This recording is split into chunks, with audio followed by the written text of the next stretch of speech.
नमस्कार दोस्तों, जैसा कि आप सभी जानते हैं, पटना के खान सर के बारे में कैसे अभी सोशल मीडिया पे ट्रोलिंग चल रहा है, किस तरह से उनको ट्रोल किया जा रहा है।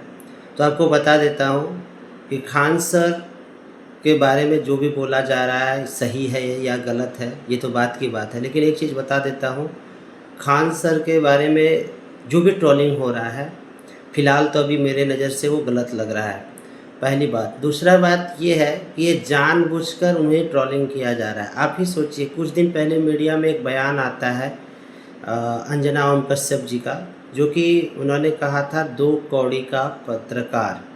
आखिर ये क्रोनोलॉजी समझिए किस तरह से ये बयान को दिया गया था, कैसे इस बयान से मूवमेंट्स को चेंज किया गया। मैं आपको बता देता हूँ, फ़िलहाल हमारे देश में नीट का पेपर लीक हुआ था और कई एसएससी के पेपर लीक हुआ था, बहुत सारे पेपर लीक हुए थे। उस पेपर लीक से यूथ परेशान थे और यूथ और स्टूडेंट्स सभी धीरे धीरे अपने मन में आंदोलन का एक बीज बो रहे थे। उस बीज को ख़त्म करने का एक क्रोनोलॉजी को तैयार किया गया, जिसमें जानबूझकर यूट्यूब के टीचरों को इस तरह का अभद्रता की तरह से दो कौड़ी का बात कह करके बात किया गया और उसके बाद इस तरह से उन्हें उलझाया गया और इस तरह से उलझा करके फिर वो अभी क्या है कि अभी जितने भी स्टूडेंट्स हैं वो अभी सारे के सारे या तो खान सर के बारे में सोच रहे हैं या किसी अन्य सर के बारे में सोच रहे हैं। वो अभी पेपर लीक के बारे में नहीं सोच रहे हैं। तो बात ये है ना कि एक महाभारत था, अश्वत्थामा नाम का एक गज था और एक अश्वत्थामा थे भी।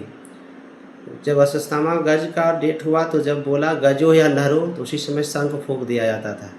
तो आप समझ सकते हैं कि किस तरह से देश में मुद्दा को भटकाने के लिए साजिश रची जाती है। आप सोच सकते हैं कि कोई भी इतनी बड़ी चैनल्स यूट्यूबर्स को डायरेक्टली वे में ऐसा नहीं बोल सकते हैं।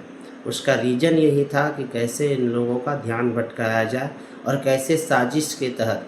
आप सोचो कि जब भी कोई भी स्टूडेंट्स का प्रोटेस्ट होता है और सबसे ज़्यादा अगर स्टूडेंट्स सड़क पर आते हैं तो वो सबसे ज़्यादा बिहार और यूपी के स्टूडेंट्स आते हैं।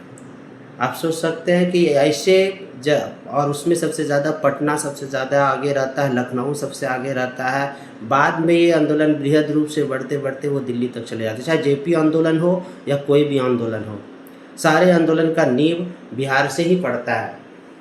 और इस आंदोलन जैसे सरकार के नज़र में ये गया कि यूथ और स्टूडेंट्स धीरे धीरे अपने अंदर में सरकार के विरोध में कुछ बीज बो रहे हैं, वो सड़क पर ना आ जाए, इसके लिए एक गहरी साजिश है। ये खान सर को भी समझना पड़ेगा, बाकी यूट्यूबर्स को भी समझना पड़ेगा। सारे जितने भी यूट्यूबर्स हैं या जितने भी टीचर्स हैं, टीचर्स हैं, सारे को ये चीज़ समझना पड़ेगा कि कैसे हमें मुद्दे से भटका करके हमारे बातों को डाइवर्ट किया जा रहा है। खान सर ने आवाज़ उठाया था, खान सर ने आवाज़ उठाया था नीट पेपर लीक के बारे में उठाया था, सरकार के विरोध में आवाज़ उठा रहा था।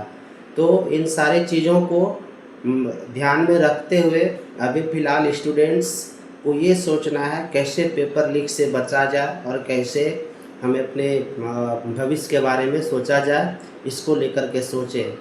ये किसी के समर्थक, कोई भी टीचर के समर्थक आप बन करके अपने भविष्य को नहीं संवार सकते हैं। धन्यवाद।